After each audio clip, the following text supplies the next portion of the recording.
جب ہم اس پہ محنت کرنا شروع کر دیں گے، بندے وہ نعت پڑھنا شروع کر دیں جو آج سے 20 سال پہلے ہمارے بزرگ پڑھتے تھے اور کیفیات ہوتی تھی، اس انداز میں، اس انداز کو اگر دوبارہ بحال کر لیا جائے اس پہ محنت کر کے، تو میرا خیال ہے کہ ہمارے معاشرے میں جتنے بھی نئے آنے والے نوجوان ہیں یہ نعت کے تقدس کو برقرار رکھیں گے۔ آج نعت کا تقدس بڑا پامال ہو رہا ہے، نعت اتنا بڑا مطلب ایک رتبہ ہے، مقام ہے کہ پڑھنے والے کے لیے، کہ حضور صلی اللہ علیہ وسلم نے خود اپنی چادر پیش کی نعت پڑھنے والے کو، اتنا بڑا مقام ہے۔ مجھے جب کرم ہوتا ہے حالات بدل جاتے یاد ہیں۔ آ گیا، ہمارے ایک کمپیئر تھے الحاج اختر صدیقی صاحب، ان کی دونوں آنکھیں سلامت تھیں۔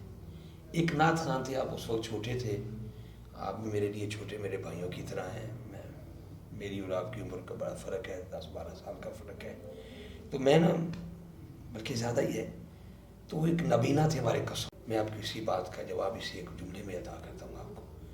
تو ان کا نام تھا حافظ محمد صاحب، وہ دونوں آنکھوں سے نبینا تھے، تو وہ بھی مدینہ پاک چلے گئے، وہ بھی مدینہ پاک چلے گئے۔ جب ان کی واپسی ہوئی تو سدیدی صاحب نے محمد حسین کا سوال سے پوچھا حافظ صاحب سے، جو نبینا تھے، حافظ صاحب میری تو آنکھیں ہیں، میں نے تو آنکھوں سے مدینہ دیکھا ہے، آپ کیا دیکھ کے آئے؟ جید بھائی کیا جواب دیا، سنہری روح میں لکھی ہوا ہے۔ حافظ محمد حسین صاحب کہتے ہیں اللہ ان کے درجات میں، دونوں کے درجات میں بلندی عطا فرمائے، انہوں نے کہا سدیدی صاحب میں وہ دیکھ کے آیا ہوں جو آنکھ والے بھی نہیں دیکھ سکتے۔ واہ واہ۔ تو یہ میں سمجھتا ہوں کہ آپ کی اعلیٰ ظرفی ہے جی، یہ آپ کی اصل میں ہوتا ہے قبلہ، آپ کا اس فیلڈ سے تعلق ہے، نعت جو ہے نا وہ اندر کی کیفیت کو کہتے ہیں، کیفیت ہی ہے، بے شک نعت ہوتی وہ ہے جو پڑھنے والا بھی کیفیت سے پڑھے اور سننے والا بھی کیفیت سے سنے۔ عبادت ہے نا حضرت، درود ہے نا۔ دیکھیں نا آپ نماز پڑھتے ہیں میرے بھائی، ہر مسلک کا بندہ، کوئی دیوبند ہو، اہل تشیع ہو، اہل حدیث ہو، وہابی دیوبندی ہو، سنی ہو، کوئی بھی ہو، 2 رکعت میں پورا قرآن پڑھ جائے، اب کہتا ہے ٹھہر بھی تیری نماز مکمل نہیں ہے، رکوع کرتا ہے، کہتا نہیں ہے، آپ اپنا ماتھا رگڑ لیتے ہیں زمین پہ۔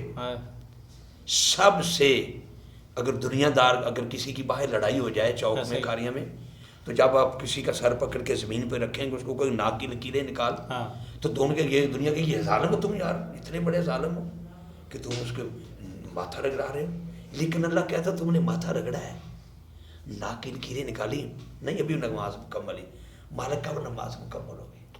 تو آواز آ گئی درود ہو جناب محمد پر، اور جناب محمد کی آل پر۔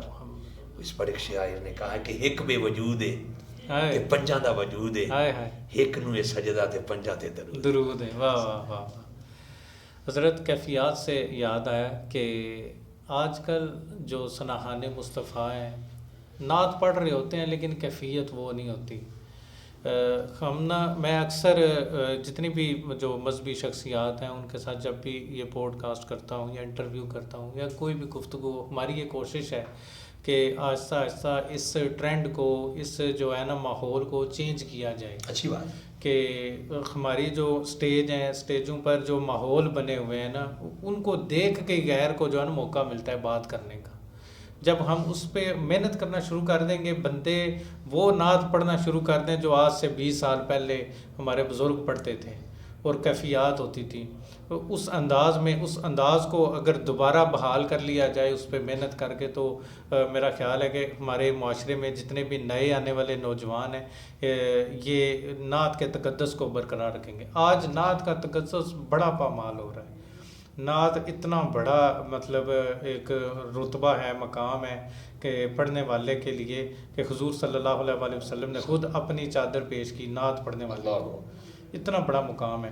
اور یہ نعت خوان میں سمجھتا ہوں کہ آج کل کے اکثر ہمارے نوجوان، میں ہر ایک کی بات نہیں کرتا، کچھ اچھے بھی ہیں جو ادب کے دائرے میں رہ کے حضور کی تعریف کرتے ہیں۔ صحیح بات ہے۔ دیکھیں ہمارا جو عقیدہ ہے وہ یہ ہے کہ حضور صلی اللہ علیہ وسلم ہمیں سن رہے ہیں، ہمیں دیکھ رہے ہیں۔ امیجن کریں کہ اس وقت حضور ہمیں دیکھ رہے ہیں، تو ہمارے بولنے کے، کوئی آواز نکلنے کے چانس ہیں؟ کائنات کا بارہ سامنے ہو، پوری دنیا کا حکمران سامنے ہو. یہ عقیدہ رکھتے ہوئے بھی ہم اس طرح کرتے ہیں نعت کے ساتھ کہ یقین کریں کہ سننے والا وہ جیسے میں نے بات کی ہے نا کہ غیر اسی لیے مخالفین اس لیے ان کو موقع ملتا ہے کہ یہ دیکھیں ان کے عقیدے میں یہ چیزیں ہیں. یہ کس طرح درست ہو سکتی؟ میں کیونکہ خود اس فیلڈ سے ادنا سا خادم ہونے کی حیثیت سے یہی کہوں گا کہ اللہ ہمیں ہدایت کاملہ عطا فرمائے. دعا ہی کر سکتا ہوں. کوشش تو کی جاتی ہے لیکن بعض کا ایسا ہوتا ہے کہ پھر دعا ہی کرتے ہیں کہ مالک ہمیں ہدایت کی دعا.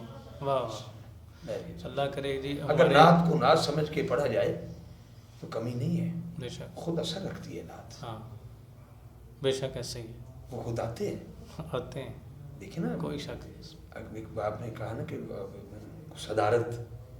صدارت وقتی طور پہ ہمیں کوئی مشائخ نظر آتے ہیں لیکن اصل میں صدر محفل وہی ہوتا ہے جس کی محفل ہوتی ہے. واہ واہ کیا بات. وہ گنبد خضرا میں بیٹھے ملادہ فرما رہے ہوتے ہیں.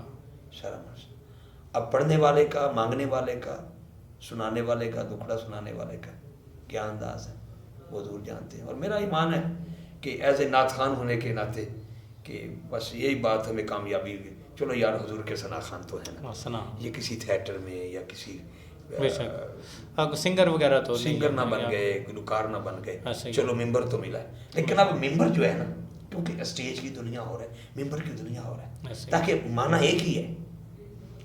جاد بھائی بعض کا تو بندہ کہتا ہے یار میزبان محفل ہے، یہ اسٹیج سیکٹری صاحب آ رہے ہیں.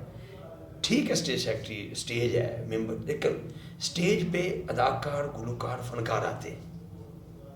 وہ بھی ہمارے بھائی ہیں، ان کا اپنا ایک فیلڈ ہے. بے شک ہم ہی میں سے ہیں وہ. لیکن جو ممبر ہے یہ محمد و آل محمد کا ممبر ہے. اب اس ممبر پہ کیونکہ جمعے کا ٹائم ہے تو انتظار ہے سبھی کو حضرت عمر فاروق. ممبر پہ شہزادے بیٹھ گئے آ کے سیدہ پاک کے، کیونکہ اب وہ ممبر کے وارث ہیں. اب یہ ہاتھ باندھ کے کھڑے. اب دیکھیں نا کہ چلے نا 1450 سال پیچھے چلے بجائے صاحب، یقین کریں اب جو کیفیت میں ہم بیٹھے ہوئے، خدا کی قسم مجھے یہ نہیں کہ دنیا دیکھ رہی ہے تو کیا معاملات ہو رہے ہیں. نہ میں سوچتا ہوں کہ چلے ذرا 1450 سال پیچھے. اگر ہم ان صحابہ کے پیچھے ان کے جوتے اٹھا کے ہم بھی کھڑے ہوتے، یوں کھڑے حضرت عمر فاروق 26 لاکھ مربع میل کا بادشاہ ہے، یہ امیر المومنین ہے. ہاتھ اٹھا کے مانگا میرے مالک نے. 40واں مسلمان ہے، 39 ہو چکے ہیں، 40ویں کی ضرورت ہے. پاک نبی نے جس کو دعا میں مانگا حضرت عمر کی ذات ہے. لیکن وہ عمر ہاتھ بندے کھڑے، پیچھے سے صحابہ کی آواز آتی حضرت اٹھا دیجئے ان کو، جمعے کا ٹائم جا رہا ہے. آپ نے فرمایا ٹھہر جائیے، خود ہی اٹھیں گے. جمعے میں درود بھی ان پہ پڑھنا ہے. کیا بات. اب وہ بول پڑے کہ چچا عمر ممبر ہمارے نانا کا ہے. اللہ تو کندھوں پہ اٹھا لیا. عرض کی جناب تو آپ کے سارا کچھ، ہم بھی آپ کے ہیں. بلکہ یہاں تک ہے مجاہد صاحب، مجھے نہیں پتا میرے سننے والے کس مسلک اور کس عقیدے سے تعلق رکھتے ہیں، یہ میری یہاں پہ ٹیم موجود کیا عقیدہ رکھتی ہے، لیکن مجھے اتنا پتا ہے کہ اب حضرت عمر فاروق نے اپنے سر کا امامہ اتار کے کہتے ہیں اے شہزادو یہ جو بال ہے نا یہ میرے ذاتی نہیں ہے، یہ بھی آپ کے نانا کے لیے ہوئے. کیا بات، اس سے بڑی اور کیا بات ہو سکتی. کندھوں پہ اٹھایا جناب سیدنا صدیق اکبر اور کہہ رہے ہیں حسنین. اچھا باتوں میں ایک بات یاد آ گئی جی. اللہ اکبر، اللہ آپ کو سلامت رکھے. میرا اور آپ کا مقدر دیکھیں کہ یہ رات سفر میں نہیں، سوتے میں نہیں، باہر گپ شپ میں نہیں، عبادت میں گزر رہی تھی. اور میں سمجھتا ہوں اور یہ بہت بڑی عبادت ہے. زمانے میں ابو بکر کے الف سے لے کر مولا علی کی یہ تک، مجھے صاحب مولا علی کی یہ سے لے کر ہر صحابی نبی کی یہ تک، ہر صحابی نبی کی یہ سے لے کر ہر تابعی کی یہ تک، ہر تابعی کی یہ سے لے کر تبع تابعی کی یہ تک، تبع تابعی کی یہ سے لے کر ہر ولی کی یہ تک، غوث جلی، مہر علی، داتا اجمیری، پیر اجمیری،